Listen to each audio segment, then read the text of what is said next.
శ్రీమాత్రే నమ. జయ గురు దత్తాత్రేయ నమ.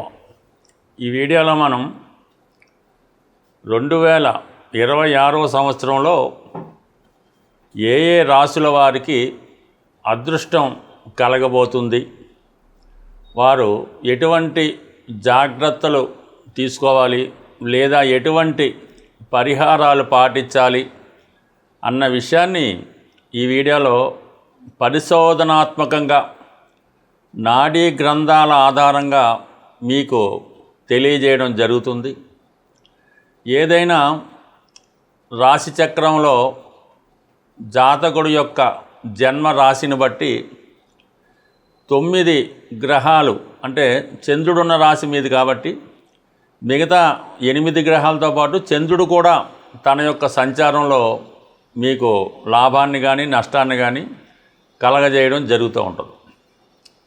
అయితే ఎప్పుడైనా మనకు ఒక గ్రహం బాధిస్తుంది, ఇబ్బంది పెడుతుంది అనుకున్న సమయంలో ఆ గ్రహానికి శాంతి చేయించవలసి ఉంటుంది. అంటే ఇది పరిహార రూపంలో కానీ, దానం రూపంలో కానీ, జప రూపంలో కానీ, హోమం రూపంలో కానీ మనకి ఇబ్బంది పెట్టే గ్రహానికి పరిహారం చేయించుకుంటేనే మనకి అనుకూలంగా ఉపయోగంగా ఉండే గ్రహాలు మనకు అనుకూలించడం జరుగుతూ ఉంటుంది.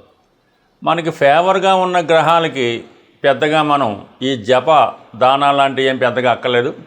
అయితే మనకి ఏ గ్రహం ఉపయోగపడుతుందో ఆ గ్రహం యొక్క అధిదేవత లేదంటే ఆ గ్రహానికి సంబంధించినటువంటి దేవతని ప్రసన్నం చేసుకోవడం వల్ల, ఆరాధన చేయడం వల్ల కంపల్సరీగా మనకి ఆ గ్రహం యాక్టివేట్ అయి శుభ ఫలితాలు ఇవ్వడం జరుగుతూ ఉంటుంది.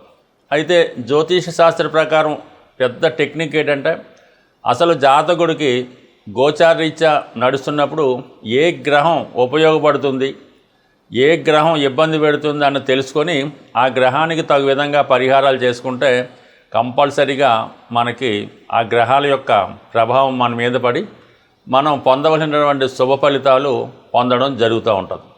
అయితే ఏ గ్రహం కూడా, ప్రతి గ్రహం కూడా శుభ ఫలితం ఇవ్వగలదు, అలాగే చెడు ఫలితం, పాప ఫలితం కూడా ఇవ్వగలదు. ఏ స్థానంలో ఉన్నా ఎక్కడున్నా ఏదైనా ఒక గ్రహం ముందుగా చెడు ఫలితాన్ని ఇచ్చిన తర్వాతే శుభ ఫలితాలు ఇవ్వడం జరుగుతుంటుంది. కాబట్టి మనం ముందుగా గమనించి అది సమయానుకూలంగా గ్రహాల యొక్క దృష్టిని కూడా దృష్టిలో పెట్టుకొని ఏ గ్రహానికి శాంతి చేయించుకోవాలి, ఏ గ్రహం యొక్క దేవతను ఆరాధించాలన్న విషయాన్ని మనం ఈ వీడియోలో కేవలం రాశి చక్రంలో, అంటే మీ యొక్క జన్మరాశి ఆధారంగా తెలుసుకోవడం జరుగుతూ ఉంటుంది. మరింత లోతైన ఫలితాలు కావాలంటే మాత్రం లగ్నాన్ని బట్టి, జరుగుతున్న దశను లగ్నంగా తీసుకొని అనేక రకాలుగా మనం ఆలోచించవలసి ఉంటుంది. ఇప్పుడు కేవలం మనం చంద్రుడిని బేస్ చేసుకునే గ్రహాల యొక్క స్థితిగతులు, స్థానాలు తెలుసుకోవడం జరుగుతుంది. అలాగే ప్రతి గ్రహం కూడా వివాహ విషయంలో శుక్రుడిని, వ్యాపార విషయంలో బుధుడిని, ఆరోగ్య విషయంలో రవిని, ఇలాగ ప్రతి గ్రహాన్ని మనం ఆ గ్రహాల మీద గోచార సంచారాన్ని కూడా తెలుసుకొని చేయవలసి ఉంటుంది. బట్ ఏమైనా మనసే ప్రధానం కాబట్టి చంద్రుని ఆధారంగా తెలుసుకోవడం జరుగుతుంది. అందువల్ల ఏంటంటే ఈ వీడియోలో చెప్పిన విషయాన్ని కొంచెం జాగ్రత్తగా, లోతుగా అర్థం చేసుకొని తగు విధంగా మీరు దాన్ని పరిహారం చేయించుకుంటే కంప్లీట్గా మీకు మరింత మేలైన ఉత్తమ ఫలితాలు రావడం జరుగుతూ ఉంటుంది. తులారాశి వారికి 2026వ సంవత్సరంలో అదృష్టాన్ని కలిగించే గ్రహాల గురించి తెలుసుకుందాం. మరి ఈ రాశి వారికి ఈ సంవత్సరం అంతా కూడా 6వ స్థానంలో శనిగ్రహ సంచారం. ఈ గ్రహం ఈ రాశి వారికి చాలా అనుకూలంగా ఉంటూ చేపట్టిన కార్యక్రమాల్లో విజయాన్ని సాధించడం జరుగుతూ ఉంటుంది అన్నమాట. మీరు అంటే సాధారణంగా తులారాశి వారు సెలబ్రిటీ రంగానికి చెందిన వారై ఉంటారు. ప్రజాసేవా కార్యక్రమాలు, అలాగే గవర్నమెంట్ సర్వీసులో ప్రవేశిద్దాం అనుకున్న వాళ్ళు, అంటే వీళ్ళకి చాలా అనుకూలమైనటువంటి స్థితి రావడం జరుగుతుంది. అంటే ముఖ్యంగా ఎవరైతే తులారాశిలో రాజకీయ రంగంలో కానీ, ప్రజాసేవలో కానీ పాల్గొని అందులో మీకు ఏదైనా సముచిత స్థానం, అంటే ఒక పదవి, ఒక హోదా రావాలంటే కంప్లీట్గా ఈ సంవత్సరంలో మీరు శనిగ్రహ అనుగ్రహాన్ని శనిగ్రహాన్ని ప్రసన్నం చేసుకోవాల్సి ఉంటుంది. అంటే ఒక నిజాయితీగా ఒక డిసిప్లిన్గా ఉంటే కంప్లీట్గా మీరు అనుకున్నది మీకు రావడం జరుగుతూ ఉంటుంది. అలాగే స్థిరాస్తి సంబంధించిన విషయాల్లో కూడా మీకు పరిష్కారం అన్నది దొరుకుతుంది. కోర్టు సమస్యల నుంచి విముక్తి లభిస్తూ ఉంటుంది. ముఖ్యంగా ఎవరైతే ఉన్నత స్థాయి ఉద్యోగానికి ప్రయత్నం చేస్తున్నారో సివిల్స్, ఐపీఎస్ లాంటి వాళ్ళకి ఈ సంవత్సరం అన్నది విజయ అవకాశాలు. ఎందుకంటే ఈ సంవత్సరం అంతా 6వ రాశిలో శని ఉంటాడు కాబట్టి మీరు చేసే ఉద్యోగ ప్రయత్నంలో మీరు చదివే చదువుతో పాటు ఒక క్రమశిక్షణతో ఒక డిసిప్లిన్గా వ్యవహరించడం వల్ల ఇదే సమయంలో శివుణ్ణి ఆరాధించడం, వీలైతే శివుణ్ణి అభిషేకం నెలకోసారో వారానికోసారో అభిషేకం చేసుకోవడం, విభూతి ధరించవలసి ఉంటుంది నిజాయితీగా. అంటే విభూతి ధరించడం వల్ల కొన్ని భోగాల్ని కొన్ని కోరికల్ని చంపుకోవలసి ఉంటుంది అన్నమాట.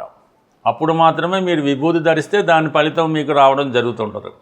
విభూతి ధరించి మామూలుగా మన పనులు మనం చేసుకుంటూ ఏది తినకూడదు అన్నీ తినేస్తూ ఉంటే మాత్రం ఇబ్బంది అవుతుంది. కాబట్టి మీరు కంప్లీట్గా విభూతి ధరించి ఒక నిష్టగా నియమంగా మీ ఆచార ప్రకారం వ్యవహరించడం వల్ల, అలాగే వేకువజామునే లేగడం, ప్రతి విషయంలో కూడా డిసిప్లిన్గా ఉంటే కంప్లీట్గా శివుడు ప్రసన్నం అవుతాడు. ఆటోమేటిక్గా మీకు విజయం లభిస్తూ ఉంటుంది. అయితే రాహు ప్రతికూల స్థితి 5లో ఉండడం వల్ల ఆత్మీయులను దూరం చేస్తాడు. అత్యాశకు పోవడం వల్ల నష్టం కలుగుతుంది. స్పెక్యులేషన్ వల్ల నష్టపోతారు. గురువు కూడా ఈ సంవత్సరం మీకు అంత అనుకూలంగా ఉండడం లేదు. అయితే ప్రారంభంలో మీకు 9వ స్థానం 10వ స్థానంలో ఉంటూ ఇంచుమించుగా సంవత్సరం చివరిలో అంటే నవంబర్ 1వ తారీఖు నుంచి ఇంచుమించుగా నవంబర్ నెలంతా, డిసెంబర్ నెలంతా, జనవరిలో కూడా మీకు 11వ స్థానంలో ఉండడం వల్ల అప్పుడు ఈ ఫలితాలు ఎప్పుడైతే మనం కష్టపడి ఒక సివిల్స్కి వెళ్తున్నామో, ఐఏఎస్కి వెళ్తున్నామో, ఒక రాజకీయ పార్టీలో పోటీ చేస్తున్నామో ఆ ఫలితం మీకు ఆ సమయంలో రావడం జరుగుతుంది. అలాగని అప్పుడు కష్టపడకుండా ఈ రోజు నుంచి మీరు మీ ప్రయత్నం చేస్తే మీ యొక్క ఫలితం మాత్రం ఈ నవంబర్, డిసెంబర్, ఇంచుమించుగా జనవరి 2027 లోపల ఆ ఫలితం పొందడం జరుగుతూ ఉంటుంది. అయితే కేతువు కూడా మీకు 11వ స్థాన సంచారం వల్ల, భగవంతుడిని గట్టిగా నమ్మడం వల్ల కంప్లీట్గా మీకు మీ యొక్క విజయం తప్పకుండా వచ్చే అవకాశం ఉంది. ఎస్పెషల్లీ ఎవరైతే గవర్నమెంట్ సర్వీసులో ప్రవేశిద్దాం అనుకుంటున్నారో, అలాగే మరి రాజకీయంలో ఒక ఉన్నత స్థాయి పొందాలనుకుంటున్నారో వారు, తులారాశి వారు ఈ సంవత్సరం శని భగవాన్ని ప్రసన్నం చేసుకోవడం, అలాగే శివుని యొక్క క్షేత్రాల్లో కనీసం 5 పంచారామాలు క్షేత్రాల్లో దర్శించడం వల్ల ఆటోమేటిక్గా అంటే ద్వాదశ జ్యోతిర్లింగాలు ఇవన్నీ అంటే ఏ రాశి వారు ఏ ద్వాదశ జ్యోతిర్లింగాన్ని దర్శించాలి, ఏ పంచారామాన్ని దర్శించాలి, ఇవన్నీ కూడా ఇంకా డెప్త్గా వెళ్ళినప్పుడు ఉంటాయి. బట్ ఏదైనా ఒక 5 శివుడు సంబంధించినటువంటి ప్రసిద్ధ పుణ్యక్షేత్రాలు దర్శించడం వలన కంప్లీట్గా మీకు విజయం అన్నది ఈ సంవత్సరంలో రావడం జరుగుతుంది. గ్రహాల యొక్క అనుగ్రహం, ఆగ్రహం ఏదైనా సరే ప్రతి జాతకుడి మీద ఉండడం జరుగుతూ ఉంటుంది. అయితే గ్రహాల్ని ప్రసన్నం చేసుకునే ప్రయత్నంలో ప్రతి ఒక్కరూ విధి విధానంగా వారి యొక్క ఆచారాన్ని బట్టి కంప్లీట్గా సూర్య నమస్కారం ఒకటి ప్రతిరోజు రెగ్యులర్గా చేసుకోవాల్సి ఉంటుంది. ఎవరైనా సరే ఏదో మంచం మీద ఉండి లేవలేని పరిస్థితుల్లో ఉన్నవాళ్ళు ఎవరైనా ఉంటే వాళ్ళు ఎగ్జామ్షన్ తప్ప ఓపిక ఉన్న ప్రతి వాళ్ళు కూడా ఈ సూర్య నమస్కారం అన్నది చేసుకోవడం వల్ల చాలా సమస్యల నుంచి బయటపడడం జరుగుతూ ఉంటుంది. దాని తర్వాత గోసేవ అన్నది చాలా ఇంపార్టెంట్. అంటే గోసేవ అంటే ఏదో ఒక గోశాల నిర్వహిస్తూ ఉంటారు పెద్దలు. అక్కడికి వెళ్ళి ఏదో ఆవుకో బెల్లం మొక్కో అటుకులో అది కాదు సేవ అంటే. శుభ్రంగా అక్కడ ఉన్నటువంటి పరిసరాలు మన ఇల్లు ఎలాగైతే శుభ్రం చేసుకుంటామో గోవు యొక్క ఆ పరిసరాలు అన్నీ శుభ్రంగా నీట్గా పెట్టి గోవుకి ఏదన్నా చల్లని గాలి తగిలేలాగో ఈ దోమలు ఈగల నుంచి బాధపడకుండా వెరీ నీట్గా మనం ఎలాగైతే ఉంటామో ఆ గోవుకు కూడా అటువంటి సదుపాయం పెట్టిన తర్వాత దాని తర్వాత ఆవుకి ఇవ్వాల్సినటువంటి ఆహారం ఏమన్నా అది పరిశుద్ధమైనది అంటే ఏదైనా మిగిలిపోయిందో ఇంకోటో అలా కాకుండా శ్రద్ధగా మన పెద్దలకి పూర్వీకులకి దేవునికి ఏ విధంగా నైవేద్యం తయారు చేస్తామో ఆ విధంగా తయారు చేసి ఇది నానబెట్టాం మొలకలు ఏదన్నా సరే దాంట్లో ప్యూరిటీగా మీ అమ్మగారికి ఏ విధంగా పెడతారో ఆ విధంగా ఆ గోవుకి ఆహారం కూడా శుభ్రమైన ఒక ఇస్తిరాకులో చక్కగా పెట్టి ఆ ఆవు తింటున్నప్పుడు మరి ఒక 3 ప్రదర్శనలు చేసి నమస్కారం పెట్టుకోవడం వల్ల కంప్లీట్గా ఆ గోవు యొక్క అనుగ్రహాన్ని పొందడం జరుగుతూ ఉంటుంది. సో ఈ విధంగా చేసుకుంటూ కంప్లీట్గా ఈ 2 చేసుకుంటే చాలు, మిగతా అన్ని సకల దేవతల్ని పొందే అనురాగం వస్తుంది. దాని తర్వాత చాలామంది ఈ మధ్యకాలంలో ఎవరైతే మీ కుటుంబంలో ఉంటారో తల్లి ఉండొచ్చు, తండ్రి ఉండొచ్చు, పెద్దలు ఉండొచ్చు, అత్తగారు మామగారు ఉండొచ్చు, ఎట్టి పరిస్థితుల్లో కూడా మీకు ఎంత కోపం ఉన్నా వారిని ఆకలితో మాత్రం ఉండనివ్వకండి.